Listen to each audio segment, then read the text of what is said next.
Hi అండి. ఈరోజు మా ఇంట్లో మటన్ కూర.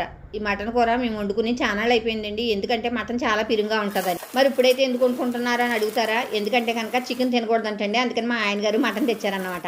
ఇలాంటివి వచ్చినప్పుడే అనిపిస్తూ ఉంటుంది మా కోసమే వచ్చినాయి అని. ఎందుకంటే కనుక లేకపోతే మేము మటన్ తెచ్చుకోం కదండి, అందుకనేసి. అయితే మీరు అనుకుంటున్నారు కదా, చికెన్ రేట్ తగ్గిన తర్వాతే వండుకోవచ్చు కదా, అంత అర్జెంటుగా వండేసుకోవాల్సిన పనే ఉన్నది అని అనుకుంటున్నారా? లేదండి బాబు, అంత అర్జెంటుగా అయితే వండేసుకోపోదుమి.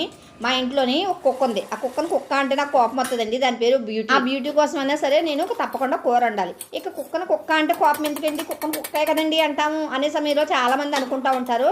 అయితే మన మనుషులు ఓ మనిషి అని పిల్లరు కదా, అలాగే కుక్కకి పెంచుకునే వాళ్ళు ఒక పేరంటూ పెట్టారు కదా, ఆ పేరెట్టే పిలాలి అని నేను అంటాను అన్నమాట. ఎందుకంటే నేను మా ఇంటికి వచ్చినప్పుడే మా బ్యూటీని కూడా పరిచయం చేస్తాను. కానండి మీకు ఒక విషయం చెప్పాలి. నక్కొంపున కుక్క బతికింది అంటారు కదండి. అయితే ఇక్కడ మేము కుక్కొంపున మనుషులం బతికేసామన్నమాట. అది కూడా బతికేనా అని మాత్రం అనకండి. పార్ట్ 2 ఉంటుంది ఎందుకనేసి.